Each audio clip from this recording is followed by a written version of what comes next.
चलो આપણે લાસ્ટ બે લેક્ચરમાં શું જોયું, સમતલ અરીસો અને સમતલ અરીસા વડે રચાતા પ્રતિબિંબની ચર્ચા કરી.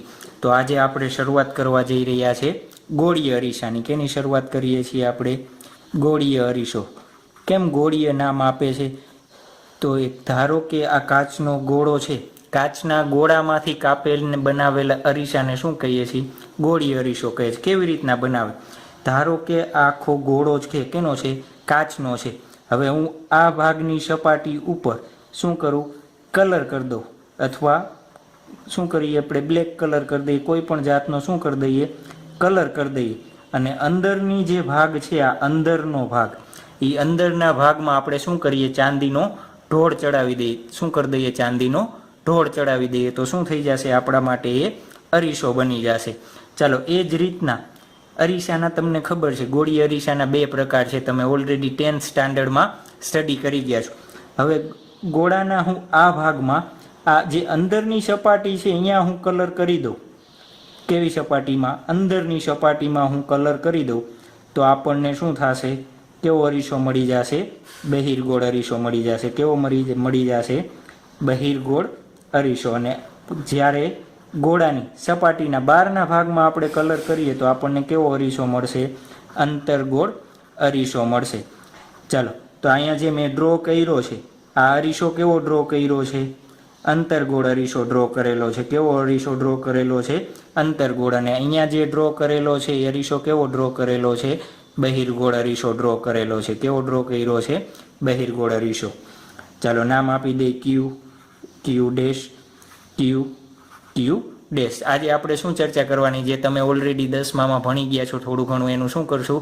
રિવિઝન કરશું. કેમ રિવિઝન? આપણને ખબર છે કે આપણે જલ્દી ભૂલી જાય છે. જો રિવિઝન ન કરીએ તો આપણને આવડશે નહીં. એટલા માટે આપણે શું કરવું પડે? રિવિઝન કરવું પડે. ચાલો, રિવિઝનમાં જતાં પહેલાં અરીસો કેવી રીતના બનાવે? આખો ગોળો છે, આ ગોળાને શું કરવું? અહીંયાથી કટ કરી દઉં તો કેવો ભાગ મળશે? તો આ રીતનો અંતર્ગોળ અરીસો. જે આ તમને દેખાય છે એ કેવો અરીસો છે? અંતર્ગોળ અરીસો. અને પાછળનો ભાગ મેં તમને કીધું એમ કેવો કરેલો હશે? કલર કરેલો હશે. ચાલો, બીજો અરીસો મેં કયો કીધો તમને? બહિર્ગોળ અરીસો. કેવી રીતના બનાવેલો હોય? તો આ રીતના ગોળો હશે તો અંદરની સપાટી કેવી હશે? કલર કરેલી. જોવો જોઈએ, અંદરની સપાટી રેડ કલરનો કલર કરેલો છે.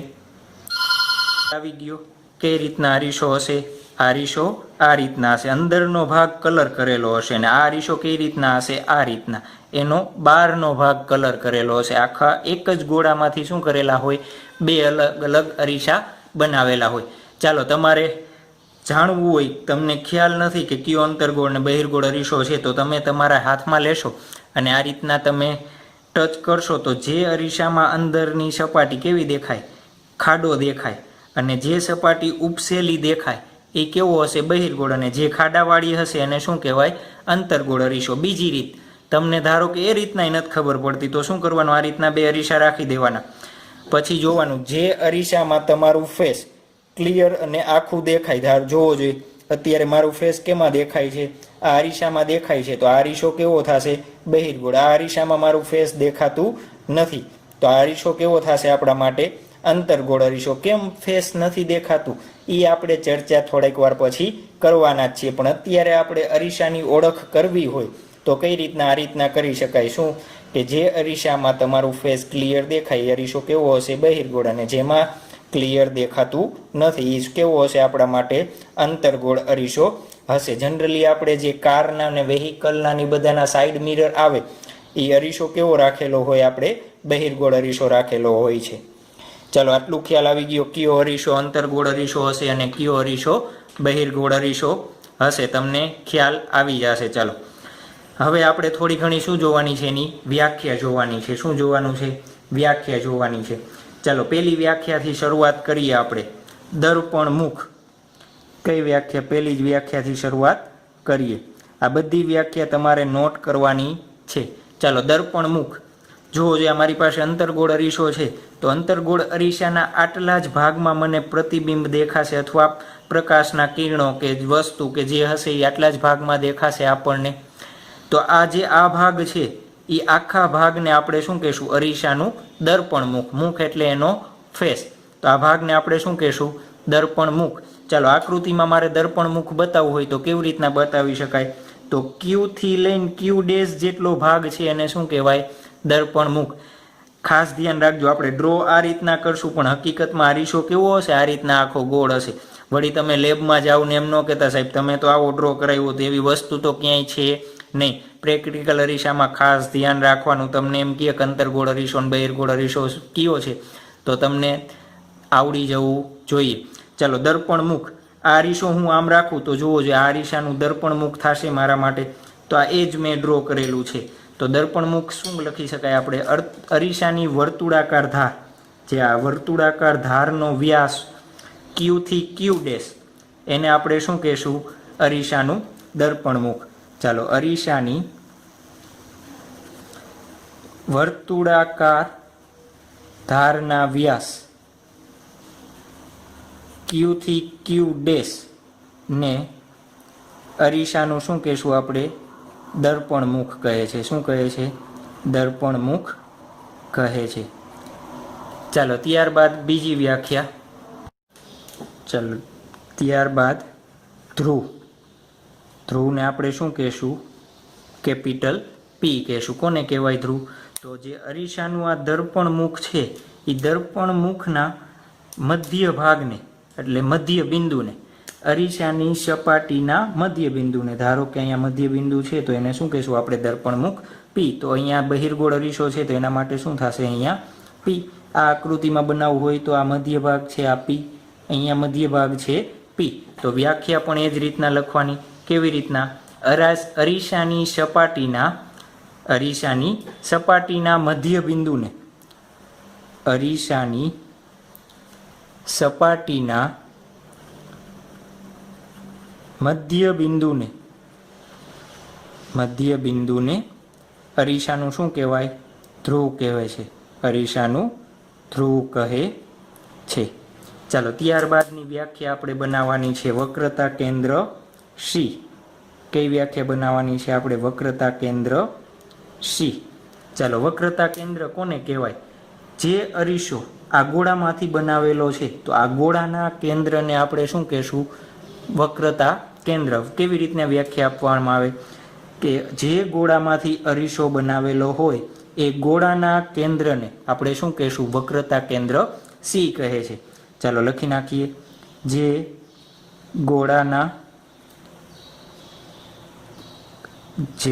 ગોળામાંથી અરીસો બનાવવામાં આવેલ હોય તે ગોળાના કેન્દ્રને શું કહેવાય? વક્રતા કેન્દ્ર સી કહે છે. એને શું નામ આપશું આપણે? વક્રતા કેન્દ્ર સી નામ આપશું. ચાલો આવડી જશે.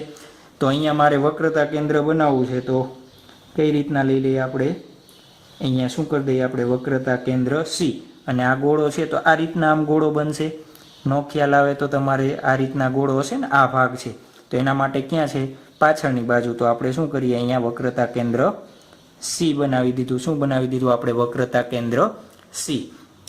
ચલો ત્યારબાદની વ્યાખ્યા આપણે જોવાની છે મુખ્ય અક્ષ. આ બધી વસ્તુ તમે ક્યાં ભણી ગયા છો? સ્ટાન્ડર્ડમાં ઓલરેડી તમારે આવી ગયું છે. ચાલો મુખ્ય અક્ષ કોને કહેશું?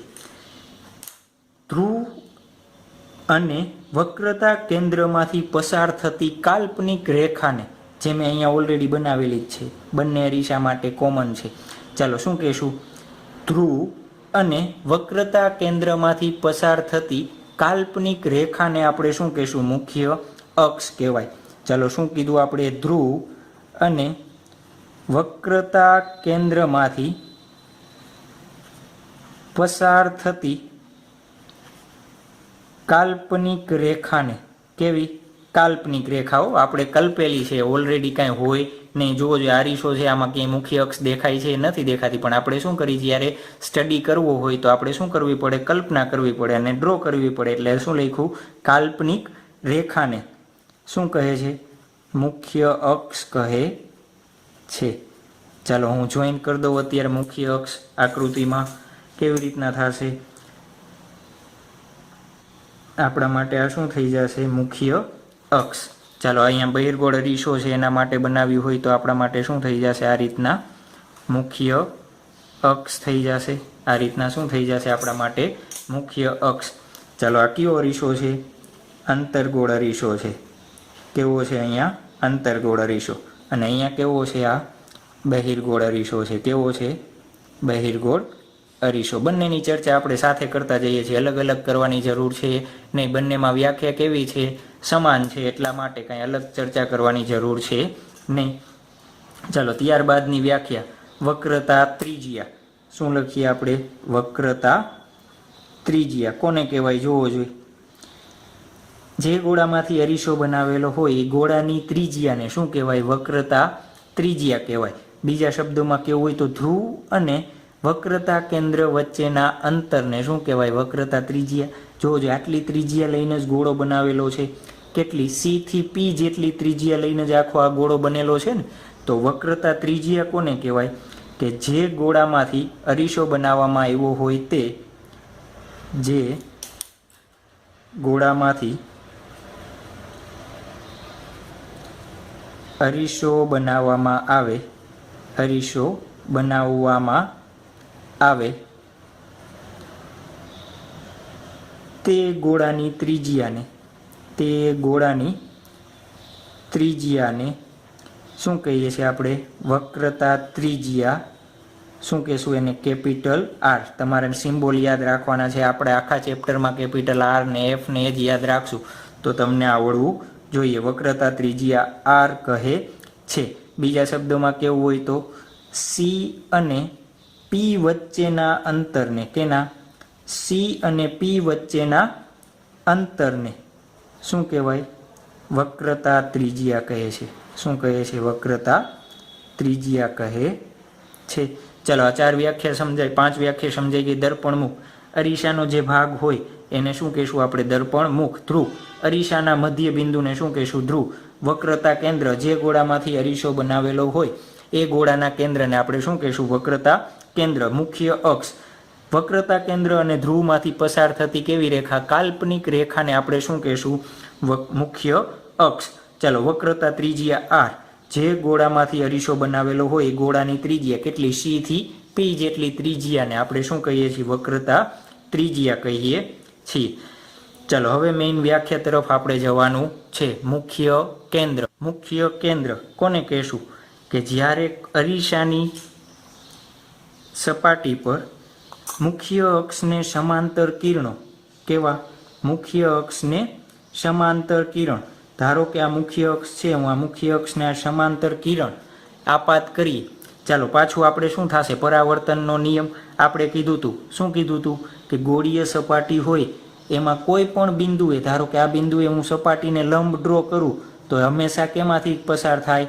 કેન્દ્રમાંથી પસાર થાય. યાદ છે તમને? ક્યાં જોયું હતું આપણે? લેક્ચર 1માં જોયું હતું. ચાલો આ બિંદુ છે, મારે આ બિંદુએ સપાટીને લંબ ડ્રો કરવો છે. કયું બિંદુ? જ્યાં કિરણ આપાત થાય છે એ. તો કેમાંથી પસાર થવો જોઈએ? સી માંથી પસાર થવો જોઈએ. તો આ રીતના હું ડ્રો કરી દઉં. આ શું મેં ડ્રો કર્યો છે? સપાટીને લંબ. શું ડ્રો કર્યો છે? મેં લંબ ડ્રો કર્યો છે. ચાલો આ સમાંતર કિરણ આવે છે, આ જેટલો ખૂણો હશે એટલા જ ખૂણે શું થશે? પરાવર્તન પામશે. ધારો કે એટલા જ ખૂણે પરાવર્તન પામીને કઈ રીતના જાય છે? આ રીતના એક કિરણ જાય છે. ચાલો મળી ગયું. ધારો કે બીજું એક સમાંતર કિરણ ક્યાંથી? નીચેની બાજુથી આપાત થાય છે. ક્યાંથી આપાત થાય છે? નીચેની બાજુથી આપાત થાય છે. આ રીતના પાછું આ બિંદુએ આપણે શું ડ્રો કરીએ? સપાટીને લંબ ડ્રો કરો તો એ સપાટીને લંબ કેમાંથી પસાર થશે? હંમેશા આપણને ખબર છે કેમાંથી પસાર થાય? વક્રતા કેન્દ્રમાંથી. ક્યાં જોયું હતું આપણે? Lecture number 1માં. નો યાદ હોય તો પાછું એકવાર પરાવર્તનના નિયમો રિપીટ કરી લેવાના. શું બનાવ્યું છે આપણે? લંબ બનાવ્યો છે. શું બનાવ્યો? લંબ. ચાલો જેટલો આ ખૂણો હશે, અહીંયા જેટલો ખૂણો હતો આઈ અને આર બે કેવા થાય? સમાન. અહીંયા આઈ અને આર બે કેવા થવા જોઈએ? સમાન. ચાલો તો અહીંયાથી પરાવર્તન પામીને આ રીતના પસાર થશે કિરણ. આ રીતના. ચાલો આ બે કિરણો જ્યાં ભેગા થાય એ બિંદુને આપણે શું કહેશું? મુખ્ય કેન્દ્ર. શું કહેશું? મુખ્ય કેન્દ્ર એફ. શું કહેશું આપણે? મુખ્ય કેન્દ્ર એફ. જોવો જોઈએ આ બે કિરણો આપણને શું લાગે? કેન્દ્રિત થતા લાગે. કેન્દ્રિત એટલે એક જગ્યાએ ભેગા થતા હોય એવું લાગે છે. અહીંયાથી આપાત થાય છે, આ પરાવર્તન થઈ, અહીંયાથી આપાત થયું અને અહીંયા પરાવર્તિત થયું, તો અહીંયા શું થયું? આપણને કેન્દ્રિત થતા ભેગા થતા લાગે છે. તો શું થશે? એની વ્યાખ્યા એના ઉપરથી જ આપણે આપવાની છે. ચાલો એની પહેલાં એક અંતર આપણે આર જોયું હતું, વક્રતા ત્રિજ્યાવાળું. તો એ લખી નાખીએ આર, વક્રતા ત્રિજ્યા આર. ચાલો આવડી જશે. વ્યાખ્યા બનાવી છે મારે કેની? પહેલાં અંતરગોળ અરીસા માટે બનાવ. શું બનાવશું? મુખ્ય અક્ષને શું લીધા આપણે? સમાંતર કિરણ પરાવર્તન પામીને જે બિંદુએ કેન્દ્રિત થતા હોય તે બિંદુને આપણે શું કહેશું? મુખ્ય કેન્દ્ર કહેશું. અરીસાનું મુખ્ય કેન્દ્ર. પહેલાં કેના માટે લખીએ છીએ આપણે? અંતરગોળ અરીસા માટે લખીએ. કેના માટે? અંતરગોળ અરીસા માટે. ચાલો શું થશે? બંને માટે વ્યાખ્યા થોડીક અલગ છે, બાકી શબ્દો એક ને એક છે. ચાલો શું કરીએ છીએ આપણે? મુખ્ય અક્ષને સમાંતર કિરણો, મુખ્ય અક્ષને સમાંતર કિરણો પરાવર્તન પામીને જે બિંદુએ શું થતા હોય? કેન્દ્રિત થતા હોય તે બિંદુને અંતરગોળ અરીસાનું શું કહેવાય? મુખ્ય કેન્દ્ર કહે છે. શું કહે છે? અંતરગોળ અરીસાનું મુખ્ય કેન્દ્ર કહે છે. ચાલો એ જ રીતના બહિર્ગોળ અરીસા માટે વ્યાખ્યા આપવી હોય તો આપણે કેના માટે? બહિર્ગોળ અરીસા માટે.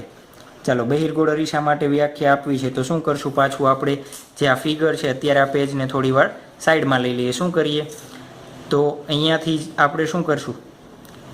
સમાંતર કિરણ આપાત કરશું. જોજો અત્યારે સમાંતર કિરણ કઈ બાજુ આપાત કરીએ છીએ? કેમ? આ બાજુ જ અરીસો છે, અંદરના ભાગમાં અરીસો છે નહીં. આપણા માટે શું છે? મુખ્ય અક્ષ. શું છે આપણા માટે? મુખ્ય અક્ષ. ચાલો મુખ્ય અક્ષ ડ્રો કરી આપણે. પછી શું કીધું? જે સપાટીએ આપાત થતું હોય એને શું ડ્રો કરવાનો આપણે થાય? લંબ. લંબ હંમેશા કેમાંથી પસાર થશે? આપણે કીધું એમ કેમાંથી પસાર થાય? સી માંથી. કેમાંથી પસાર થશે? સી માંથી. ચાલો જોવો જોઈએ. અહીંયા આઈ જેટલો હશે એટલો જ પરાવર્તન કોણ થવો જોઈએ. જેટલો આઈ મળે એટલો જ શું થવો જોઈએ? પરાવર્તન કોણ થવો જોઈએ. તો આપણને શું મળશે? આ રીતના કિરણ મળશે. પરાવર્તિત કિરણ શું મળશે? આપણને આ રીતના મળશે. એને પાછળની બાજુ લંબાવી દઈએ. એને શું કરીએ? આપણને પાછળની બાજુ લંબાવી દઈએ. ધારો કે એક કિરણ શું લઉં? અહીંયાથી આ રીતના લઈ, મુખ્ય અક્ષને સમાંતર. ચાલો આના માટે બનાવવું હોય તો શું બનશે? પહેલાં તો શું ડ્રો કરવો પડે આપણે? લંબ. તો શું કરી નાખીએ? લંબ. લંબ હંમેશા કેમાંથી પસાર થશે? આપણને ખબર છે. કેમાંથી પસાર થાય?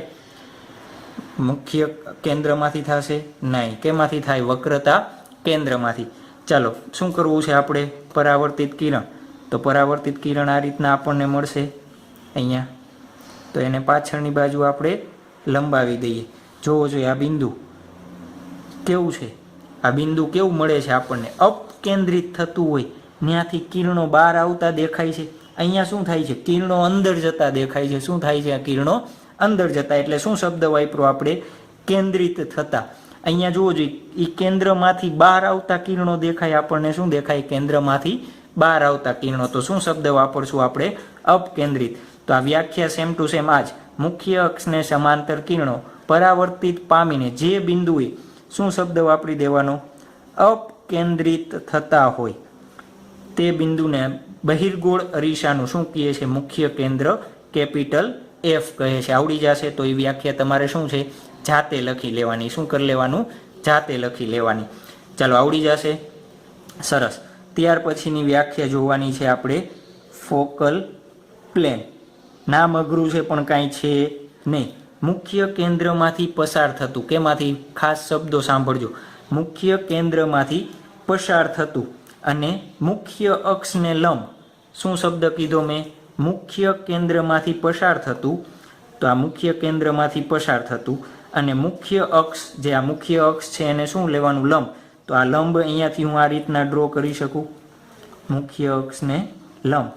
જે સમતલ હશે સમતલ બનાવવાનું. શું બનાવવાનું?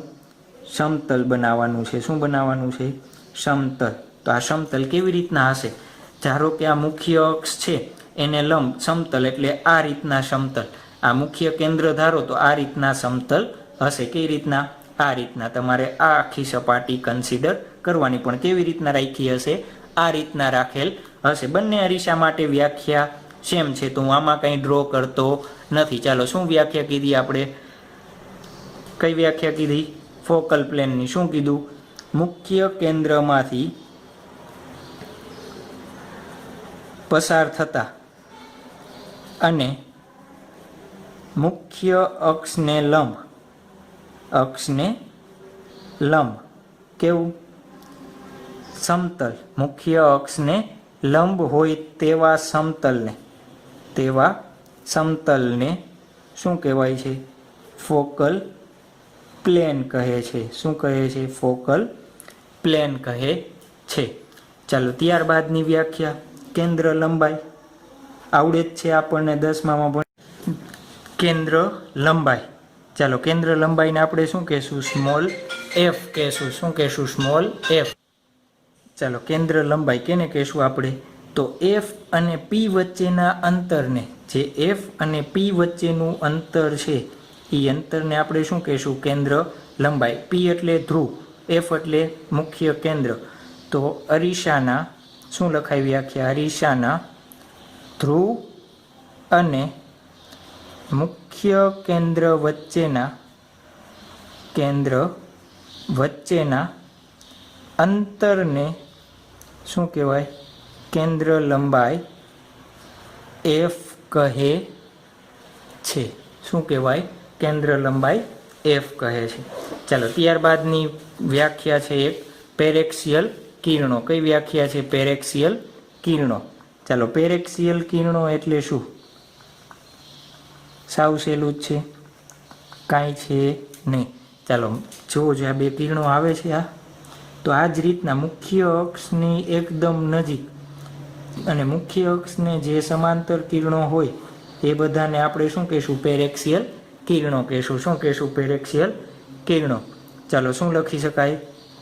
અરીસાની મુખ્ય અક્ષની નજીક, મુખ્ય અક્ષના નજીકના કિરણોને આપણે શું કહેશું?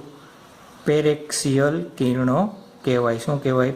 પેરેક્સિયલ કિરણો કહે છે. ચાલો, આખા ચેપ્ટરમાં આપણે જ્યારે પણ અભ્યાસ કરશું તો એ કિરણો કેવા લેશું? આપણે પેરેક્સિયલ કિરણો જશે એવું માનીને આપણે ચાલવાનું છે. એટલે આપણે શું એઝ્યુમ કરીએ છીએ કે આખા ચેપ્ટરની અંદર કિરણો કેવા હશે? પેરેક્સિયલ કિરણો હશે. કેવા કિરણો હશે?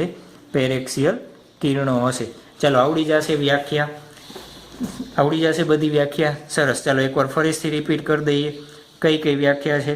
ચાલો, ધ્રુવ, અરીસાના મુખ્ય કેન્દ્રને, અરીસાના મધ્ય બિંદુને આપણે શું કહેશું? ધ્રુવ કહેશું. સી, વક્રતા કેન્દ્ર કોને કહેવાય? જે ગોળામાંથી અરીસો બનાવેલો એ ગોળાના કેન્દ્રને આપણે શું કહીએ? વક્રતા કેન્દ્ર. સી અને પી માંથી પસાર થતી કાલ્પનિક રેખાને મુખ્ય અક્ષ કહે છે. વક્રતા ત્રિજ્યા, સી અને પી વચ્ચેના અંતરને આપણે શું કહીએ? વક્રતા ત્રિજ્યા. ચાલો, અહીંયા મારે બતાવ્યું હોય તો વક્રતા ત્રિજ્યા આ રીતના બતાવી શકાય. અહીંયા તો બતાવેલી જ છે. ચાલો, વક્રતા ત્રિજ્યા પછીની વ્યાખ્યા આવે છે આપણે કઈ છે? મુખ્ય કેન્દ્ર. શું કહેશું? એમાં બે લીધા હતા, અંતર્ગોળ અરીસો અને બહિર્ગોળ અરીસો. ચાલો, અંતર્ગોળ અરીસામાં શું થાય? કેન્દ્રિત થતું હોય. બહિર્ગોળ અરીસામાં શું થતું હોય? અપકેન્દ્રિત થતું હોય. એને આપણે શું કહેશું? મુખ્ય કેન્દ્ર કહેવાય. ત્યારબાદ શું જોયું? Focal plane. શું કીધું હતું? મુખ્ય અક્ષમાંથી પસાર થતું, મુખ્ય અક્ષને લંબ અને મુખ્ય કેન્દ્રમાંથી પસાર થતું આ રીતના જે પ્લેન હોય એને શું કહેશું આપણે? આ રીતના બનાવો તો આ શું થઈ? આપણી મુખ્ય અક્ષ. અને આ સમાંતર શું થયું? એને લંબ પ્લેન. તો આ પ્લેન જે સમતલ છે એ સમતલને આપણે શું કહેશું? ફોકલ પ્લેન કહેવાય. ચાલો, કેન્દ્ર લંબાઈ. ત્યારબાદ શું જોયું? કેન્દ્ર લંબાઈ. તો એફ અને પી વચ્ચેના અંતરને આપણે શું કહીશું? કેન્દ્ર લંબાઈ. અહીંયા બનાવ્યું હોય તો કેન્દ્ર લંબાઈ, તો કેન્દ્ર લંબાઈ એફ. ચાલો, ખ્યાલ આવી ગયો. તો આપણા માટે થઈ ગયા બધી વ્યાખ્યાઓ જે તમને ઓલરેડી 10th સ્ટાન્ડર્ડમાં તમે સ્ટડી કરી ચૂક્યા છો. ત્યારબાદ આપણે જોવાની છે સંજ્ઞા પદ્ધતિ. સંજ્ઞા પદ્ધતિ એટલે ક્યાં અંતર ધન લેવા અને ક્યાં અંતર ઋણ લેવા. તો શું જોઈએ આપણે? સંજ્ઞા પદ્ધતિ. ત્યારબાદ આપણે શું જોઈએ? સંજ્ઞા પદ્ધતિ. ચાલો, મેં અત્યારે એક અંતર્ગોળ અરીસો એક જ ડ્રો કરેલો છે. બંને માટે સેમ રહેશે, અંતર્ગોળ અને બહિર્ગોળ માટે. પછી શું રાખશું આપણે? સેમ લઈ લેશું. ચાલો જોવો જોઈએ. આ દિશામાંથી પ્રકાશ આવશે તો હું શું કહું આને? આપાત કિરણની દિશા કહું. કેવી દિશા? આપાત કિરણની દિશા. તો તમને કાંઈ વાંધો છે નથી ને? ચાલો, અને આ દિશામાં શું થશે? આ કિરણ આવશે, પરાવર્તન પામીને ક્યાં જશે? પાછું આ દિશામાં જશે. તો આ દિશાને હું શું કહું? આપાત કિરણની કેવી દિશા? વિરુદ્ધ દિશા. કેવી દિશા કહું? વિરુદ્ધ દિશા. તમને કાંઈ વાંધો છે નથી ને? ચાલો, હવે અંતર કેવી રીતના લેવાના? અંતર હંમેશા આપણે કેની સાપેક્ષમાં? ધ્રુવ અને મુખ્ય અક્ષ પર માપશું. આપણે કેની ઉપર? ધ્રુવ અને મુખ્ય અક્ષ ઉપર માપવાના. અંતરો કેવી રીતના માપવાના? ધ્રુવ અને મુખ્ય અક્ષ ઉપર માપવાના. ચાલો, તો પહેલો પોઈન્ટ તમારે યાદ રાખવાનો શું? બધા અંતરો કેવી રીતના માપશું આપણે? ધ્રુવની સાપેક્ષે. કેની સાપેક્ષે? ધ્રુવ. પીની સાપેક્ષે. કેની ઉપર માપશું? મુખ્ય અક્ષ ઉપર માપવાના. ક્યાં માપવાના? મુખ્ય અક્ષ પર માપવાના. ચાલો, આ ખ્યાલ આવી ગયો. ચાલો, બીજું, આપાત કિરણની જે દિશા છે એ દિશામાં અંતર માપશો તો એ દિશાને આપણે કેવી લેશું? ધન. જે અંતરો આપાત કિરણની દિશામાં હશે એ અંતરોને આપણે કેવા લેશું? ધન લેશું. ચાલો, તો શું લખી દઉં? આપાત કિરણની દિશામાં અંતરો કેવા લેવાના? ધન લેવાના. ચાલો, તો એની વિરુદ્ધ દિશા હોય તો અહીંયા કેવા લેવા પડે આપણે? ઋણ. અને આપાત કિરણની વિરુદ્ધ દિશામાં, આપાત કિરણની વિરુદ્ધ દિશામાં અંતરો કેવા લેશું આપણે? ઋણ લેશું. અંતરો ઋણ લેશું. આ ક્યાં કામમાં આવશે? ત્યારે જેમ તમે જ્યારે MCQ કે એક્ઝામ્પલ સોલ્વ કરશો ત્યારે ધન લેવું કે ઋણ લેવું એ તમને કેના ઉપરથી ખ્યાલ આવશે? આ સંજ્ઞા પદ્ધતિ ઉપરથી ખ્યાલ આવશે. એટલે ખાસ યાદ રાખવાનું છે. ચાલો, હજી આપણને ખબર છે ઊંચાઈ પણ આવશે. તો ઊંચાઈ માટે શું? મુખ્ય અક્ષની ઉપરની બાજુ હોય, ઉપર તરફ ઊંચાઈ હોય એ ઊંચાઈ શું લેશું આપણે? કેવી લેશું? ધન. અને જે નીચે તરફની ઊંચાઈ હશે એ ઊંચાઈને આપણે કેવી લેશું? ઋણ લેશું. કેવી લેશું? ઋણ લેશું. ચાલો, તો ત્રીજો પોઈન્ટ શું આવશે? ઊંચાઈનો. ઘણી વખત તમને બિંદુવત વસ્તુ ન આપે ને જ ઊંચાઈવાળી વસ્તુ આપે તો ઊંચાઈ પ્લસ માઇનસ થાય ને, એટલા માટે. ચાલો, તો શું કહીએ આપણે? મુખ્ય અક્ષની ઉપરની તરફ, મુખ્ય અક્ષની ઉપર તરફ ઊંચાઈ કેવી લેશું આપણે? ધન. અને નીચે તરફની ઊંચાઈ, નીચે તરફની ઊંચાઈ કેવી લેશું આપણે? ઋણ ગણશું. કેવી ગણશું? ઋણ ગણશું. ચાલો, આ ખ્યાલ આવી ગયો. ધારો કે હું તમને એક એક્ઝામ્પલ તરીકે આપું. આ રીતના છે કરીશો અને અહીંયા સી, આ આર, અહીંયા કેપિટલ એફ. ધારો કે આ ધ્રુવથી અંતર તમને આપ્યું છે કેટલું? 5 સેન્ટીમીટર. આ અંતર આપ્યું છે તમને કેટલું? 10 સેન્ટીમીટર. ચાલો, આને શું કહીએ આપણે? Small F. આને શું કહીએ? Capital R. તો જુઓ જોઈએ, સ્મોલ એફ કઈ લેવાનો? આપણે ક્યાંથી માપીએ છીએ? ધ્રુવથી. કઈ દિશામાં ગયા તમે? આ દિશામાં જાઓ છો. તો જુઓ જોઈએ, આ કઈ દિશા છે? આપાત કિરણની વિરુદ્ધ દિશા. તો દાખલામાં એફની કિંમત કેવી લેવાની? -5 સેન્ટીમીટર. તમને બુકમાં એક્ઝામ્પલમાં કેટલી આપી હશે? +5 આપી હશે. પણ લેવી કેટલી પડે હકીકતમાં? -5. એ જ રીતના આરની કિંમત કેટલી થાય? -10 સેન્ટીમીટર. ખ્યાલ આવ્યું? ચાલો, એ જ રીતના ધારો કે આ રીતનો અરીસો છે. કયો? બહિર્ગોળ અરીસો આપ્યો છે. કયો આપેલો છે? બહિર્ગોળ અરીસો. ચાલો, તો અહીંયા એફ, અહીંયા C. Capital F, capital C. આ અંતર 5 સેન્ટીમીટર, આ અંતર 10 સેન્ટીમીટર. ચાલો, એફ કેવો લેશું આપણે? એફ કેટલો લેશું? +5 સેન્ટીમીટર. કેમ? આ દિશામાં જ છે ને, આપાત કિરણની દિશામાં. તો અંતર જોવો જોઈએ, ધ્રુવથી તમે આ બાજુ માપો છો તો એફ આઈ કેવું લેવાનું? પ્લસ. આર કેવું લેશો? +10 સેન્ટીમીટર. હવે તમને તફાવત સમજાણો બંનેમાં કેવી રીતના લેવું. તો આ શું થઈ ગયું આપણા માટે? એની સંજ્ઞા પદ્ધતિ થઈ ગઈ. શું થઈ જશે આપણા માટે? એની સંજ્ઞા પદ્ધતિ. આપણે સંજ્ઞા પદ્ધતિ જે જોઈ એના ઉપરથી શું જોયું આપણે કે અંતર્ગોળ અને બહિર્ગોળ અરીસા માટેની કેન્દ્ર લંબાઈ આપણને કેવી મળે છે, અલગ અલગ. તો આપણે એક ખાસ નોંધ બનાવી દઈશું કે અંતર્ગોળ અરીસાની કેન્દ્ર લંબાઈ હંમેશા કેવી લેવાની, ઋણ. ક્યારે? જ્યારે તમને MCQ અને એક્ઝામ્પલ સોલ્વ કરો ત્યારે આ ખાસ ઉપયોગી થશે. તો બહિર્ગોળ અરીસા માટે કેવી લેશું આપણે? અરીસાની કેન્દ્ર લંબાઈ હંમેશા કેવી લેવાની? આપણે ધન લેવાની થાય.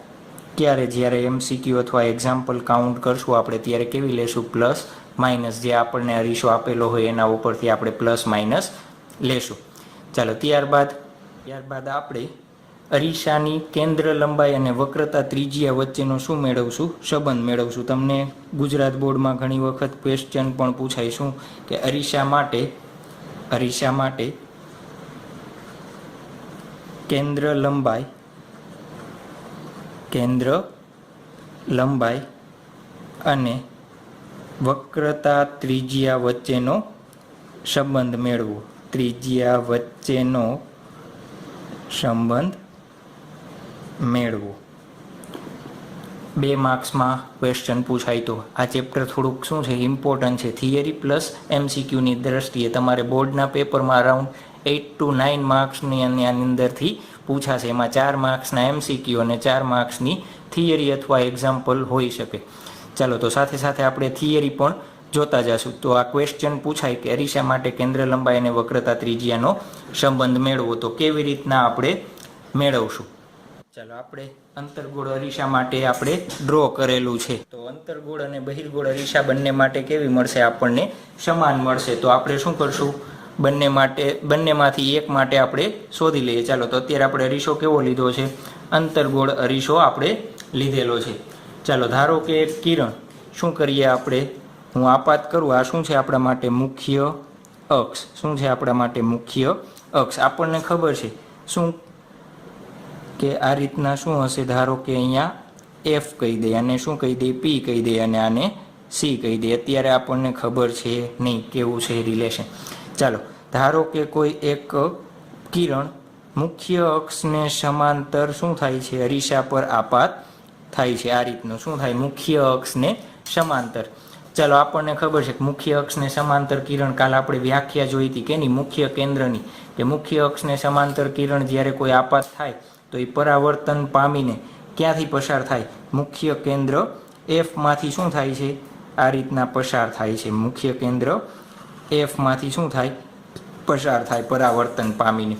તો અહીંયા બિંદુ આપણે ધારી Q બિંદુએ આપાત થાય છે. તો સાથે સાથે લખતા જ જઈએ. આપણે થિયરી છે એટલે પોઈન્ટ લખતા જઈએ. શું લખીએ? પહેલો પોઈન્ટ, ધારો કે C એ અરીસાનું શું છે? અરીસાનું વક્રતા કેન્દ્ર છે. શું છે? અરીસાનું વક્રતા કેન્દ્ર છે. મુખ્ય અક્ષને સમાંતર કિરણ, જે આપણે વાર્તા કરી લખવાની છે. મુખ્ય અક્ષને સમાંતર કિરણ અરીસાની સપાટી પર, ક્યાં?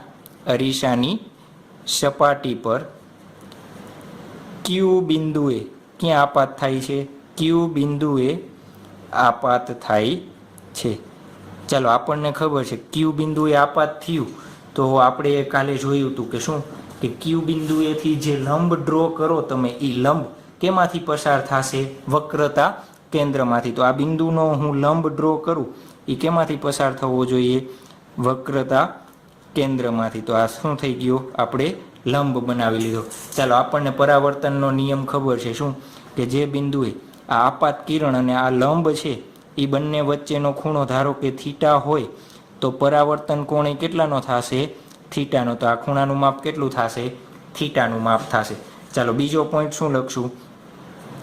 CQ. આપણે આ C થી Q શું દોર્યું? CQ એ Q બિંદુએ અરીસાની સપાટીને દોરેલ શું છે? લંબ છે. આપણે લંબ બનાવ્યો ને, સપાટીને દોરેલ લંબ છે. ચાલો, આટલી ચર્ચા થઈ ગઈ. હવે શું કરશું? આપાત કોણ આપણે શું કર્યો? થીટા ધાર્યો તો લખી નાખીએ. ધારો કે આપાત કોણ શું છે? આપાત કોણ થીટા છે. ચાલો અહીંયા સુધી ખ્યાલ આવી ગયો। હવે એક વસ્તુ જુઓ, શું કરું છું હું, ધારો કે આ ક્યુ બિંદુમાંથી હું મુખ્ય અક્ષને શું કરું, એક લંબ બનાવું આ રીતના। શું બનાવું છું? લંબ। કેટલાના ખૂણે? 90ના ખૂણે। અને પોઈન્ટનું નામ આપીએ આપણે ડી નામ આપીએ। ચાલો મેં લંબ બનાવ્યું। હવે જુઓ જોઈએ આ લંબ ડી અને પી વચ્ચેનું અંતર કેવું હશે? ખૂબ જ સૂક્ષ્મ હશે। કેવું હશે? ડી અને પી વચ્ચેનું અંતર કેવું હશે? સૂક્ષ્મ। કેવી રીતના? ધારો કે આ અંતરગોળ અરીસો લીધો છે, એક કિરણ હું અહીંયા આપાત કરું છું અને એને તમે લંબ બનાવો। ચાલો અહીંયા ધારો કે આપણે કીધું અરીસાની ઉપરની સપાટીએ આપાત કર્યું છે, એને લંબ બનાવવું છે તો આ રીતના મારે સ્કેલ રાખવી પડે। તો તમે જોવો જોઈએ જે ધ્રુવ છે અહીંયા વચ્ચે ગેપ તમે જોવો જોઈએ કેવો છે? ખૂબ જ સૂક્ષ્મ। તો આ ડી અને પી વચ્ચેનું અંતર કેવું લઈ શકાય? ખૂબ જ સૂક્ષ્મ લઈ શકાય, અથવા ડી અને પી બંને કેવા છે? એક જ બિંદુ ગણી શકાય। ચાલો શું લખીએ આપણે? અરીસાનું દર્પણમુખ, અરીસાનું દર્પણમુખ કેવું છે? નાનું હોવાથી ડી અને પી બિંદુ શું કરી શકાય? એક જ ગણી શકાય। ખ્યાલ આવ્યો કેમ એક જ ગણી શકાય? આપણને ખબર છે કે અરીસાનો કર્વેચર દર્પણમુખ કેવું છે? એકદમ નાનું, એટલે શું થશે? ડી અને પી બિંદુ બે કેવા થશે? એક। ચાલો તો હું સી થી ડીનું અંતર લઉં, એને કેટલું લખી શકાય? સી થી પી જેટલું લખી શકાય। બંને બિંદુ કેવા છે? એક। અને એફ થી ડીનું અંતર લઉં, એને કેટલું લખી શકાય? એફ થી પી જેટલું લખી શકાય। ચાલો હવે જોવો જોઈએ અહીંયા પાછું એક કોન્સેપ્ટ યાદ કરો। મારે આ ખૂણાનું માપ જોઈએ છે, કેટલું થશે? આ ખૂણાનું માપ જોતું હોય તો કેટલું થશે? હું કહું થીટા થશે। કેવી રીતના થીટા થશે? જોવો જો અહીંયાથી અહીંયા જાય છે, અહીંયાથી અહીંયા ઝેડ। તમે 8 અને 9 સ્ટાન્ડર્ડમાં સ્ટડી કરી ગયા। ધારો કે આ રીતના હોય તો જો આ ખૂણાનું માપ થીટા હોય તો આ રીતના ઝેડ બને, તો ઝેડનો જે આ બીજો ખૂણો આવે એનું માપ શું થાય? થીટા થાય। તો જોવો જો અહીંયાથી આ રીતના ઝેડ બને છે તો આ ખૂણાનું માપ કેટલું થશે? થીટા। ચાલો હવે બીજું, આ ખૂણાનું માપ કેટલું થશે? આ બે ખૂણાનું માપ કેટલું થશે? આખો કહું છું કયો? આ થીટા છે, આ થીટા છે, જે આ રેડ કલરનો પાર્ટ કર્યો છે એનું માપ કેટલું થશે? 2 થીટા થશે। કેટલું થશે? 2 થીટા। તો મારે આનું માપ જોઈએ છે, આ ખૂણાનું ક્યુ એફ પીનું માપ જોઈએ છે। કેનું? ખૂણો ક્યુ એફ પીનું માપ જોઈએ છે। તો ક્યુ એફ પીનું માપ કેવું રીતના મળશે આપણને? તો આ ખૂણાનું માપ ક્યુ એફ પીનું જોતું હોય તો પાછો ઝેડ બનાવો। કયો? અહીંયાથી જાય છે, અહીંયાથી આ રીતના આવે છે, અહીંયાથી આ રીતના ગયો, તો આ ખૂણાનું માપ જેટલું હોય એટલું જ આનું હશે। તો એનું કેટલું માપ લખી શકાય? 2 થીટા લખી શકાય। ચાલો તો આપણે શું લખી નાખ્યું? ખૂણો કયો? એક તો ક્યુ સી પી શોધ્યો આપણે। કેટલો શોધ્યો? ક્યુ સી પી બરાબર કેટલો થયો? થીટા। અને બીજો કયો ખૂણો શોધ્યો? ખૂણો ક્યુ એફ પી કેટલો મળ્યો આપણને? 2 થીટા જેટલો મળ્યો। ચાલો અહીંયા સુધી સમજાઈ ગયું। આ બધું તમે ઓલરેડી 10માં ભણી ગયેલા છો, પણ શું કરવું પડે? રિવિઝન કરાવવું પડે। ચાલો હવે ત્રિકોણ ધ્યાનમાં લ્યો જોઈએ। ત્રિકોણ હું લખું છું ક્યુ સી પી, ત્રિકોણ ક્યુ સી પી। ડી અને પી બે કેવા છે? સરખા જ છે, એટલે આને આપણે કાટખૂણે જ માનવાનું। કેવા માનવાનું? કાટખૂણે જ। ચાલો ક્યુ સી પી પરથી ટેન થીટાની મારે કિંમત લખવી છે, તો ટેન થીટાની કિંમત શું થાય? સામેની બાજુના છેદમાં શું આવે? પાસેની બાજુ લખો છો ને આપણે 10માં ભણતા। ચાલો સામેની બાજુ કઈ થશે? ક્યુ પી। શું લખ્યું? સામેની બાજુ, થીટાની સામેની બાજુ ક્યુ પી કઈ થશે? ક્યુ પી છેદમાં પાસેની બાજુ કઈ થશે? સી ડી કઈ થશે? C D. ચાલો શું લખી શકાય? ક્યુ પી ને એમ નામ રાખી, સી ડી બરાબર આપણે શું લખ્યા છે? C P. ખ્યાલ આવી ગયો શું લખ્યા છે આપણે? ચાલો તો એના ઉપરથી આપણે શું કરીએ? કિંમત મૂકીએ। કેટલી કિંમત મૂકશું? ચાલો ટેન થીટા બરાબર ક્યુ પી, અને સી પીની કિંમત જોવો જોઈએ। આકૃતિમાં હું દર્શાવી દઉં। સી પી એટલે શું થશે? કાલ આપણે જોયું હતું વક્રતા ત્રિજ્યાની વ્યાખ્યા જોઈ હતી, અને શું કહેવાય? આર। અને એફ થી પી નું અંતર શું કહીએ છીએ આપણે? કેન્દ્ર લંબાઈ। ચાલો તો સી પી બદલે શું લખી દઉં હું? આર લખી દઉં। ચાલો નંબર 1 આપી દઈએ। હવે બીજો ત્રિકોણ ધ્યાનમાં લ્યો। ત્રિકોણ ક્યુ એફ પી પરથી ચાલો એમાં કેવો ખૂણાનું મૂલ્ય છે 2 થીટા, તો શું શોધવું પડે? tan 2 થીટા શોધવું પડે. શું શોધવું પડે? tan 2 theta. ચાલો tan 2 થીટા છે તો એના ઉપરથી શું લખી શકાય? QP, સામેની બાજુ. હવે હું આ લખતો નથી. સામેની બાજુ શું થશે? QP છેદમાં પાસેની બાજુ FD. ચાલો FD ઇઝ ઇક્વલ ટુ શું લખી શકાય? આપણે જોયું હતું FP લખી શકાય. શું લખી શકાય? FP. ચાલો તો tan 2 થીટા બરાબર શું થશે? શું લખી શકાય? QP ના છેદમાં FP ની કિંમત કેટલી છે? આપણે F શું આપી દઈએ? નંબર 2. ચાલો અહીંયા સુધી ખ્યાલ આવી ગયો. હવે આપણે એક વસ્તુ કીધી કે અરીસાનું દર્પણ મુખ કેવું હતું? નાનું હતું. ચાલો અરીસાનું દર્પણ મુખ નાનું અને પ્લસ આપણે કેવા કિરણો કીધું હતું કાલ? પેરેક્સિયલ કિરણોનો જ અભ્યાસ કરશું. તો પેરેક્સિયલ કિરણો હોય કેવા? પેરેક્સિયલ કિરણો માટે, પેરેક્સિયલ કિરણો એટલે મુખ્ય અક્ષને નજીક નજીક જે કિરણો હોય એને શું કહેવાય? પેરેક્સિયલ. ધારો કે આ કિરણ છે, એના બદલે હું આ લઉં તો, આ કિરણ લઉં તો આ થીટાની કિંમત કેવી થશે? એકદમ નાની થઈ જશે. કેવી થઈ જશે? એકદમ નાની થઈ જશે. ચાલો તો પેરેક્સિયલ કિરણો માટે થીટા ખૂબ જ કેવો થશે? નાનો થાય. કેવો થાય? ખૂબ જ નાનો થાય. તેથી સમીકરણ 1 અને 2 પરથી ચાલો એના ઉપરથી શું લખી શકાય? તો જો થીટા ઇઝ ઇક્વલ ટુ તમે 0 લ્યો તો tan થીટાની કિંમત કેવી થશે? 0. તો આના ઉપરથી શું લખી શકાય? Theta is equal to tan theta. શું લખી શકાય? Theta is equal to tan theta. એ જ રીતના 2 થીટાની કિંમત તમે 0ની નજીક, આ શું દર્શાવે? 0ની નજીક. તો tan 2 થીટાની કિંમત શું થશે? 0ની નજીક. તો એના ઉપરથી શું લખી શકાય? 2 થીટા બરાબર tan 2 થીટા. ચાલો સમીકરણ 1 અને 2 પરથી, 1 અને 2 પરથી આપણે શું બનાવીએ? પાછું એની કિંમત મૂકીએ. tan થીટા બરાબર આપણે શું લખી શકાય? થીટા. તો થીટા બરાબર QP ના છેદમાં R. ચાલો QP બરાબર શું થશે? R into theta. નંબર 3. એ જ રીતના સમીકરણ 2 ઉપરથી શું લખાશે?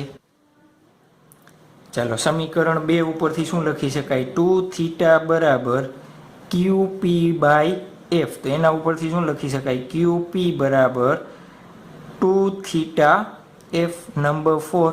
ચાલો સમીકરણ 3 અને 4 પરથી શું લખશું આપણે? 3 અને 4 પરથી શું લખી શકાય? બંનેને સરખાવી દેવાય. તો R થીટા બરાબર 2 theta F. Theta theta cancel. તો સમીકરણ શું બન્યું? R બરાબર 2F. અથવા આપણે શું કહીએ છીએ? F બરાબર R બાય 2. તો આપણા માટે શું થઈ ગયું? કેન્દ્ર લંબાઈ અને વક્રતા ત્રિજ્યા વચ્ચેનો સંબંધ થઈ ગયો. ચાલો આવડી જશે. આ થિયરી તમને એક્ઝામમાં પૂછાય તોય તમને આવડવી જોઈએ. સેમ ટુ સેમ આ જ શબ્દોમાં તમે જે ગ્રાફ ડ્રો કરો છો, જે કિરણો ડ્રો કરો છો, એ જ વસ્તુ તમારે શું કરવાની છે? લખવાની છે. તો આપણા માટે શું થઈ ગયું? અરીસાની કેન્દ્ર લંબાઈ અને વક્રતા ત્રિજ્યા વચ્ચેનો સંબંધ થઈ ગયો. આપણે જેમ સમતલ અરીસા દ્વારા પ્રતિબિંબ કેવી રીતે રચાય એ જોયું હતું, ક્યાં અને કેટલું રચાશે એ જોયું હતું. તો આપણે શું કરવું પડે? જે આપણે ગોળીય અરીસા જોઈએ છીએ, અંતરગોળ અને બહિર્ગોળ અરીસા, એના માટે પણ શું થશે? પ્રતિબિંબ ક્યાં રચાશે એ આપણે જોઈ લઈએ એટલે શું થાય? બંને આવડી જશે. ચાલો તો પ્રતિબિંબ રચવા માટે જઈએ એના પહેલાં એક થોડા ઘણા શું છે આપણે નિયમ બનાવેલા છે, પણ હકીકતમાં તમને આવડે છે એટલે નિયમ સાવ સહેલા છે. તો આપણે લખી જ નાખીએ એટલે શું છે? તમને યાદ રહી જાય. રચવા માટેના નિયમો એટલે કાંઈ છે નહીં, આકૃતિ છે ખાલી, બીવાનું નહીં. વળી સાહેબ કહે છે અઘરા અઘરા નિયમો રાખી દીધા.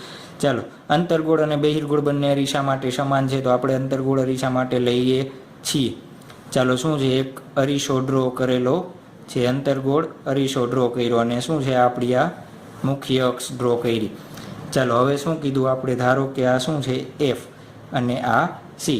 ચાલો આપણે વ્યાખ્યા જોઈતી ત્યારે શું કીધું? અનંત અંતરેથી આવતા સમાંતર કિરણો પરાવર્તિત પામીને હંમેશા કેમાંથી પસાર થશે? F માંથી. કેમાંથી પસાર થશે? F માંથી. શું કહેવા માગે છે આકૃતિ?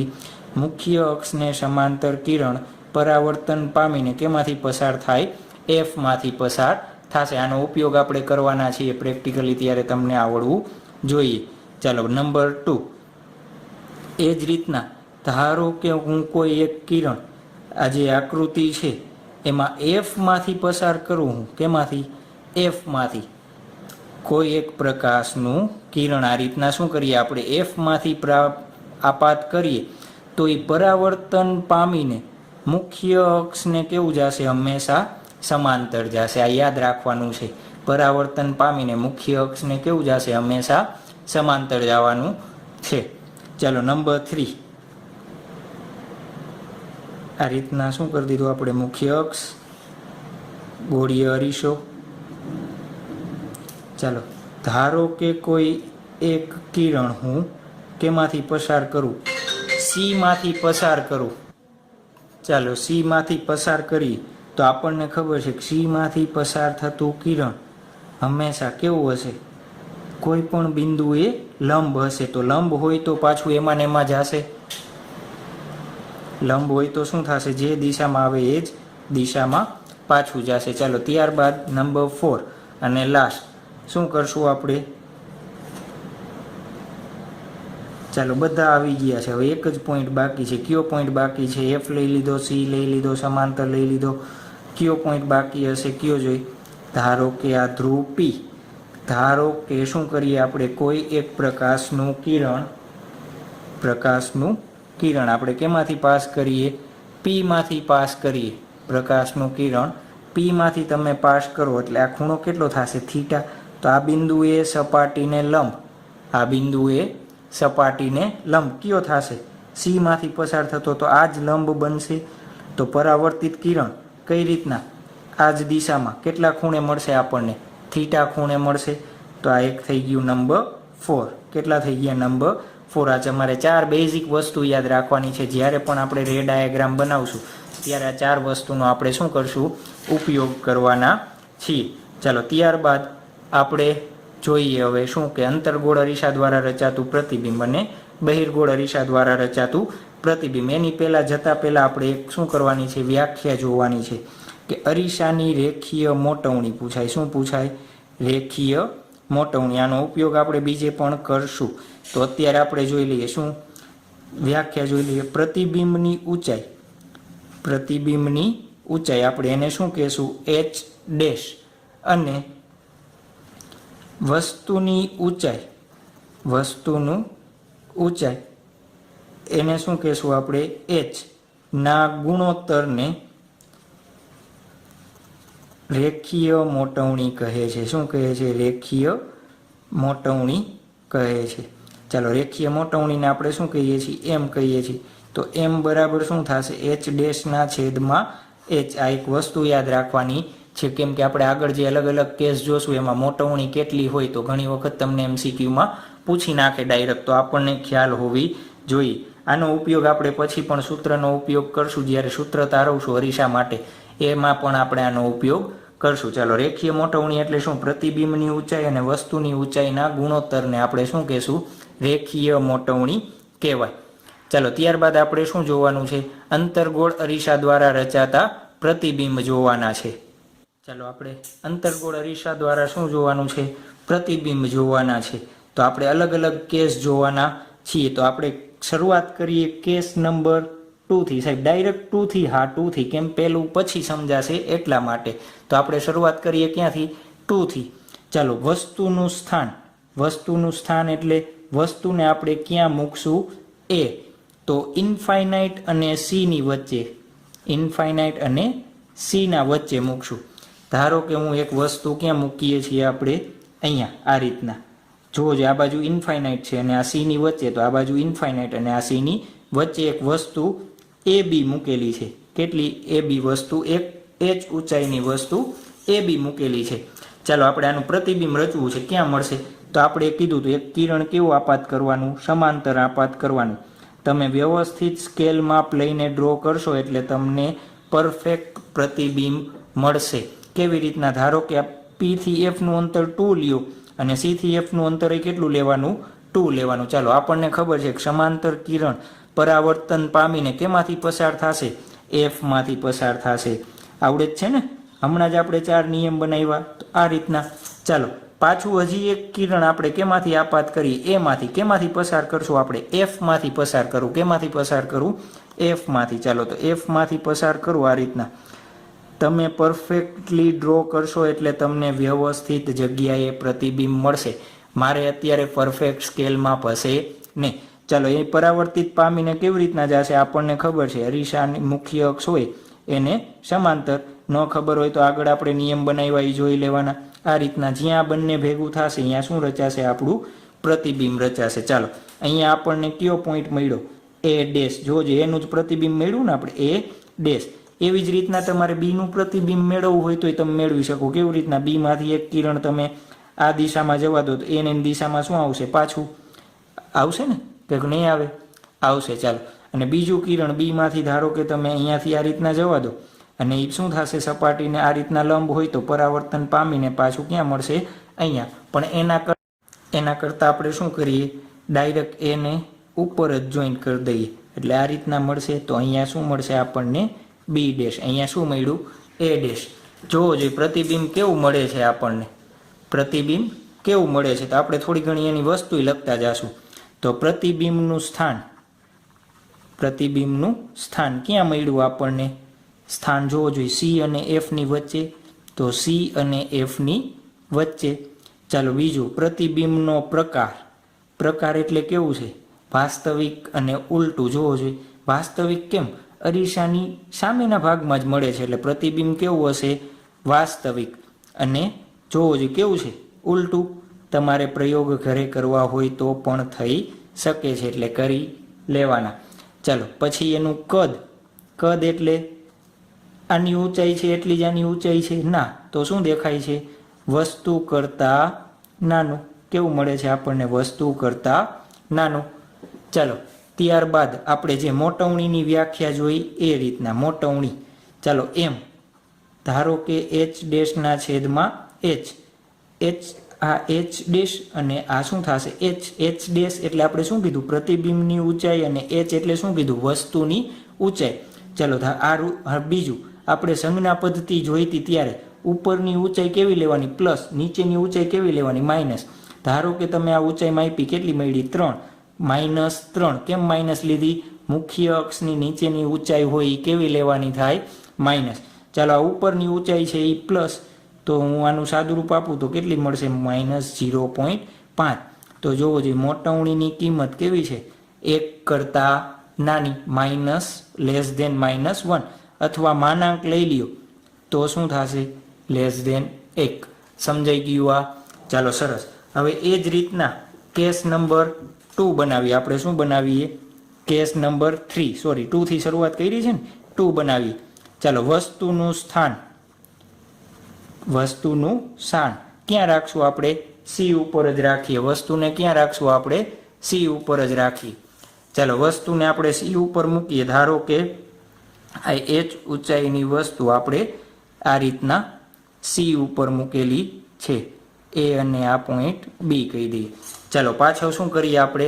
સેમ ટુ સેમ એક કિરણ કઈ રીતના આપાત કરશું? સમાંતર કિરણ આપાત કરીએ. શું કરીએ? સમાંતર કિરણ આપાત કરીએ. ચાલો, એ પરાવર્તન પામીને કેમાંથી પસાર થશે? આપણને ખબર છે કેમાંથી થશે? એફમાંથી થશે. કેમાંથી પસાર થશે? એફમાંથી થશે. ચાલો, બીજું કિરણ આપણે કેમાંથી પસાર કરશું? એક એફમાંથી પસાર કરીએ. કેમાંથી પસાર કરીએ? એફમાંથી આ રીતના પસાર કરી દઈએ. ચાલો, એ બંને કિરણ આ રીતના તમે શું કરી દો? એને જોઈન કરી દેશો એટલે એક્ઝેક્ટ તમને ક્યાં મળશે? તમને વ્યવસ્થિત ડાયાગ્રામ ડ્રો કરશો એટલે એક્ઝેક્ટ ક્યાં મળશે? અહીંયા નીચે. અત્યારે મને એક્ઝેક્ટ મળ્યા નથી. કેમ? મારા ડાયાગ્રામ થોડા ઘણા માપ વગરના છે એટલા માટે. ચાલો, આ રીતના તમે ફાઇન્ડ આઉટ કરશો એટલે એ ડેશ અને અહીંયા શું મળશે? B dash. એટલે હું કિરણને આ થોડુંક છે એને આ રીતના મોડિફાઈ કરી દઉં છું તમને સમજાવવા માટે. ચાલો, આ બ્લેક કલરની લાઈન આપણે ધ્યાનમાં રાખવાની છે. ચાલો, સ્થાન કેનું? પ્રતિબિંબનું. હવે ડાયરેક્ટ આપણે શોર્ટકટ જ લખતા જઈએ. આપણને ખબર છે ક્યાં મળે છે. જોજો, વસ્તુ સી ઉપર હોય તો પ્રતિબિંબ ક્યાં મળે છે? સી પર. એનો પ્રકાર કેવો છે?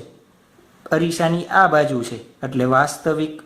અરીસાની પાછળના ભાગમાં હોય તો આભાસી. અરીસાના આ ભાગમાં હોય તો શું કહેવાનું? વાસ્તવિક. અને જોવો જોઈએ કેવું છે? ઉલટું. વાસ્તવિક અને ઉલટું. ચાલો, એનું કદ કેવડું છે? જોજો, જેવડી વસ્તુ છે એવડું જ. તો વસ્તુ જેવડું. કેવડું મળશે? વસ્તુ જેવડું. ચાલો એની મોટવણી કેટલી થશે, એની મોટવણી m. ચાલો ઉદાહરણ તરીકે આપણે લઈએ, આની ઊંચાઈ 4 છે, તો આની આપણને ઊંચાઈ કેટલી મળશે, વસ્તુ જેવડી જ છે તો -4, તો m બરાબર -4/4 કેટલી મળે, -1. તો એની મોટવણી આપણને કેટલી મળે છે, -1. સમજાય છે આ વસ્તુ બધી? ચાલો સરસ. ત્યારબાદ આપણે નંબર જોઈએ, કેસ નંબર 4. શું કરીએ, કેસ નંબર 4 શું કરીએ છીએ આપણે, વસ્તુ અહીંયા હતી અને ધીમે ધીમે કઈ બાજુ લઈ જાય, અરીસા બાજુ લઈ જાય છે. ચાલો પાછી એક વસ્તુ આપણે મૂકીએ, ક્યાં, C અને F ની વચ્ચે. ક્યાં મૂકીએ છીએ આપણે, C અને F ની વચ્ચે. આ શું લખ્યું મેં, વસ્તુનું સ્થાન ક્યાં મૂકીએ છીએ, C અને F ની વચ્ચે. ચાલો C અને F ની વચ્ચે હું રાખું, આ રીતના શું રાખ્યું આપણે, C અને F ની વચ્ચે એક વસ્તુ AB રાખેલી છે. ચાલો આનું પ્રતિબિંબ રચવું છે, તો એક કિરણ આપણે કેમાંથી જવા દઈએ, સમાંતર. જે સમાંતર કિરણ હશે એ કેમાંથી પસાર થશે, આપણને ખબર છે કેમાંથી થશે, F માંથી. તો આ રીતના F માંથી પસાર થશે કિરણ. ચાલો બીજું કિરણ કેમાંથી પસાર કરો તમે, F માંથી. કેમાંથી, F માંથી. તો F માંથી પસાર કરશો એ કિરણ કેવી રીતના જશે, તો મુખ્ય અક્ષને સમાંતર જશે. કેવી રીતના જશે, મુખ્ય અક્ષને સમાંતર. તો આ રીતના બનશે આપણને. ચાલો અહીંયા શું મળ્યું આપણા માટે, શું મળે છે, A'. આને ઉપર આપણે જોઈન્ટ કરી દઈએ એટલે શું મળી જશે આપણને, B' મળી જશે. તો વસ્તુનું પ્રતિબિંબ આપણને કેવું મળે છે, આ રીતના. ચાલો એના વિશેની આપણે શું લખીએ છીએ, વાર્તા. વાર્તા એટલે પ્રતિબિંબનું સ્થાન ક્યાં છે, સ્થાન ક્યાં છે, C થી દૂર. ક્યાં છે, C થી દૂર અથવા C થી ઇન્ફાઇનાઇટની વચ્ચે. ક્યાં છે, C થી ઇન્ફાઇનાઇટની વચ્ચે. ચાલો એનો પ્રકાર જોવો જોઈએ, અરીસાની કઈ બાજુ છે, આ બાજુ. તો વાસ્તવિક. અને કેવું છે, ચતું છે, ના. કેવું છે, ઉલટું છે. કેવું છે, ઉલટું. ચાલો એનું કદ. કદ જોવો જોઈએ, વસ્તુ નાની છે, આ કેવું દેખાય, મોટું. તો વસ્તુ કરતા શું લખવાનું આપણે, મોટું. વસ્તુ કરતા મોટું. ચાલો એની મોટવણી, ધારો કે આની ઊંચાઈ 4 છે, આની ઊંચાઈ 8 છે, તો મોટવણી શું થશે, -8/4, તો -2. તો એની મોટવણી કેવી મળે છે આપણને, ગ્રેટર ધેન -1. કેવડી મળે છે આપણને, ગ્રેટર ધેન -1. આવડી જશે, સમજાય છે ને? ચાલો ત્યારબાદ એના પછીનો કેસ જોઈએ આપણે, કેસ નંબર શું લઈએ, 5. શું લઈ લઈએ, કેસ નંબર 5. ક્યાં રાખશું, C અને F વચ્ચે રાખી જોઈએ. હવે ડાયરેક્ટ શું આવે, F પર. ક્યાં રાખીએ આપણે વસ્તુને, ક્યાં રાખીએ, F પર. ચાલો F પર રાખીને શું બનાવીએ, પાછો રે ડાયાગ્રામ બનાવીએ. વારંવાર કહું છું તમારે શું કરવાનું, માપ સ્કેલ લઈને બનાવવાનું, એટલે તમને પરફેક્ટ ખ્યાલ આવે. આ રીતના શું રાખ્યું, A અને B. ચાલો એક કિરણ આપણે શું કરીએ, સમાંતર આપાત કરીએ છીએ. તો આ સમાંતર કિરણ આપાત કર્યું, પરાવર્તન પામીને કેમાંથી પસાર થશે, આપણે નિયમ બનાવ્યા ત્યારે F માંથી પસાર થશે. ચાલો જોવો જોઈએ, બીજું કિરણ આપણે અહીંયા F માંથી પાર કરતા હતા, હવે અહીંયા F માંથી પાર થશે નહીં. તો આપણે કયા નિયમનો ઉપયોગ કરીએ, નિયમ નંબર 4 નો ઉપયોગ કરીએ. ચાલો તો આ રીતના જેટલો આ ખૂણો થીટા હશે એટલા જ ખૂણે શું થશે, પરાવર્તન થશે. તો એટલા જ ખૂણે આ ધારો કે થીટા ખૂણે પરાવર્તન પામે છે. જોવો જોઈએ આ બે કિરણો કેવા છે, સમાંતર કિરણો છે. સમાંતર કિરણો ક્યાંક ઇન્ફાઇનાઇટ જગ્યાએ જઈને મળશે આપણને કાંઈ ખ્યાલ છે નહીં. ચાલો તો શું લખી નાખીએ, એનું સ્થાન. પ્રતિબિંબ ક્યાં મળશે, અનંત અંતરે. ક્યાં મળશે, અનંત અંતરે, ઇન્ફાઇનાઇટ. ક્યાં મળશે, ઇન્ફાઇનાઇટ. પ્રકાર જોવો જોઈએ, પાછો વરીસાની આ બાજુ જ છે, તો વાસ્તવિક અને ઉલટું. ચાલો એનો પ્રકાર. પછી કદ, વસ્તુ કરતાં ઘણું બધું મોટું મળશે, ઘણું મોટું મળશે. ચાલો એની મોટવણી કેટલી થશે, તો એ -1 હશે, એના કરતાં ગ્રેટર દેન ઘણી બધી હતી. જોવો જોઈએ અહીંયા -2 મળી હતી, થોડાક અંતરે હતું તોય. તો અહીંયા તો અનંત અંતરે છે, તો મોટવણી કેવી મળશે, -1 કરતાં ઘણી બધી મોટી મળશે. તો આ થઈ ગયું, તમને આવડી જશે. 4 પ્રકાર જોઈએ. પહેલાં શું કર્યું આપણે, દૂરથી શરૂઆત કરી. પહેલાં C થી થોડુંક દૂર રાખ્યું, પછી C ઉપર રાખ્યું, પછી C અને F ની વચ્ચે રાખ્યું, પછી ક્યાં રાખીએ છીએ આપણે, F ઉપર રાખીએ છીએ. ત્યારબાદ કેસ નંબર 6. કેસ નંબર 6 વસ્તુને ક્યાં રાખશું આપણે f ઉપર મૂકી જોઈએ હવે ક્યાં રાખશું f અને p ની વચ્ચે રાખી ક્યાં રાખી f અને p ની વચ્ચે વસ્તુ ક્યાં રાખશું આપણે f અને p ની વચ્ચે ચાલો f અને p ની વચ્ચે વસ્તુ મૂકીએ છીએ આપણે આ રીતના a b ચાલો એનું પ્રતિબિંબ આપણે રચવું છે આપણને ખબર છે શું થાય એક સમાંતર કિરણ આપાત કરો ચાલો સમાંતર કિરણ આપાત કર્યું પરાવર્તન પામીને કેમાંથી પસાર થશે f માંથી પસાર થશે ક્યાંથી પસાર થશે f માંથી એને હું અત્યારે પાછળ લંબાવી દઉં છું કેમ પાછળ લંબાવ્યું એનું કારણ કહીશ પછી ચાલો બીજું કિરણ આપણે કેમાંથી પસાર કરશું p માંથી શું કહેવું ભાઈ ચાલો બીજું કિરણ આપણે કેમાંથી પસાર કરશું p માંથી પસાર કરીએ એટલે આપણને ખ્યાલ જ છે p માંથી જેટલા ખૂણે આપાત થાય થીટા ખૂણે તો એટલા જ ખૂણે આ રીતના શું થશે પાછું પરાવર્તન પામશે તો આ ખૂણો કેટલો થશે થીટા ચાલો હવે જુઓ આ બે કિરણો ક્યાંય મળે છે આ બાજુ નથી મળતા તો એને ક્યાં લંબાવવા પડે આપણને પાછળની બાજુ તો આ પાછળની બાજુ આ રીતના લંબાવી તો આપણને પ્રતિબિંબ ક્યાં દેખાશે અહીંયા અરીસાની પાછળની બાજુમાં દેખાશે ક્યાં દેખાશે અરીસાની પાછળના ભાગમાં તો આ રીતના a ડેશ b ડેશ આ રીતના પ્રતિબિંબ મળશે આપણને ચાલો એનું શું લખવાનું છે આપણે બધી વસ્તુ ક્યાં ક્યાં મળે છે તો સ્થાન ચાલો સ્થાન ક્યાં મળે છે જોવો જોઈએ અરીસાની પાછળના ભાગમાં ક્યાં મળે છે અરીસાની પાછળ અથવા અંદરના ભાગમાં શું જે લખવું હોય તે અંદરના ભાગમાં ચાલો બીજું શું લખતા આપણે એનું પ્રકાર જોવો જોઈએ પ્રકાર કેવો છે હકીકતમાં મળતા નથી પણ આપણે પાછળ લંબાવ્યા ડોટેડ લાઈન કેવો છે આભાસી અને જોવો જોઈએ કેવું છે ચતુ છે કે ઉલટું તો આભાસી અને ચતુ કેવું છે આભાસી અને ચતુ ચાલો ત્યારબાદ એનું કદ કેવું હશે જોવો જોઈએ આ કેવડું છે ને આ કેવડું છે તો વસ્તુ કરતાં મોટું કેવું મળશે વસ્તુ કરતાં મોટું એની મોટવણી ચાલો અહીંયા ખાસ ધ્યાન રાખજો એની મોટવણી કેટલી હશે ધારો કે આની ઊંચાઈ 4 છે આની 6 મળી ચાલો એમ શોધવો છે આ પણ આ દિશામાં છે તો એ +6 આ રીતના લેવું પડશે તો એની મોટવણી કેવી મળશે પ્લસ તો m ગ્રેટર ધેન +1 શું યાદ રાખવાનું m ગ્રેટર ધેન +1 આગળ શું લેતા આપણે માઇનસ લેતા કેમ માઇનસમાં મળતી એટલા માટે તો આ ખ્યાલ આવી ગયો તો આ થઈ ગયું f અને p ની વચ્ચે રાખી ત્યારે પ્રતિબિંબ ક્યાં મળે એ ચાલો હવે જે કેસ નંબર 1 બાકી હતો એ જોઈ લઈએ કેમ લાસ્ટમાં રાખ્યો તો તમને ખ્યાલ આવે એટલા માટે વસ્તુને ક્યાં મોકલશું આપણે અનંત અંતરે રાખશું ક્યાં રાખશું અનંત અંતરે ચાલો અનંત અંતરેથી વસ્તુ હશે તો આવતા કિરણો કેવા હશે સમાંતર હશે આવતા કિરણો કેવા હશે સમાંતર હશે તો આ બે કિરણો હું સમાંતર લઉં છું મને ખબર છે પરાવર્તન પામીને ક્યાંથી મળશે f માંથી ક્યાંથી મળશે f માંથી અને અહીંયાથી પણ પરાવર્તન પામીને ક્યાં મળશે આ રીતના f માંથી તો આનું પ્રતિબિંબ ચાલો સ્થાન કેવું હશે આનું શું લખવું છે સ્થાન ક્યાં હશે f પર ક્યાં મળશે આપણને f પર એનો પ્રકાર વાસ્તવિક કેમ વાસ્તવિક લખ્યું ચાલો આ કેસ પાછો જોઈએ આપણે જે આગળનો કેસ જોયો તો એ કયો કેસ કે જ્યારે વસ્તુ આ રીતના હોય c ઉપર રાખી હતી તો એનું પ્રતિબિંબ ક્યાં મળતું c થી થોડેક દૂર લઈ જાવ તો પ્રતિબિંબ ક્યાં મળતું c અને f ની વચ્ચે પાછું દૂર લઈ જાવ તો પાછું થોડુંક નજીક પાછું દૂર લઈ જશો તો શું થશે વસ્તુનું પ્રતિબિંબ કેવું થતું જશે નાનું નાનું અને છેલ્લે તમે અનંત અંતરે હશો તો ક્યાં મળશે f તો આ બધા પ્રતિબિંબ ક્યાં રચાય છે અરીસાની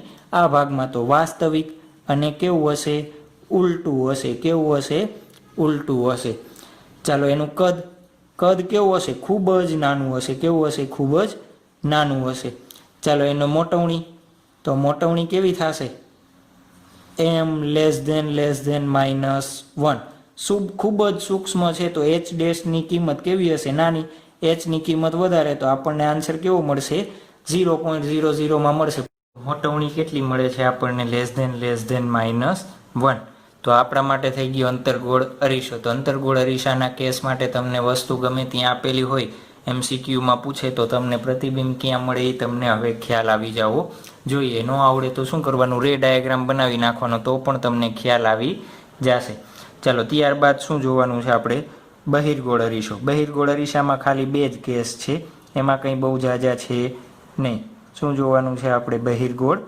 અરીસો. ચાલો, બહિર્ગોળ અરીસા માટે પહેલો કેસ નંબર 1.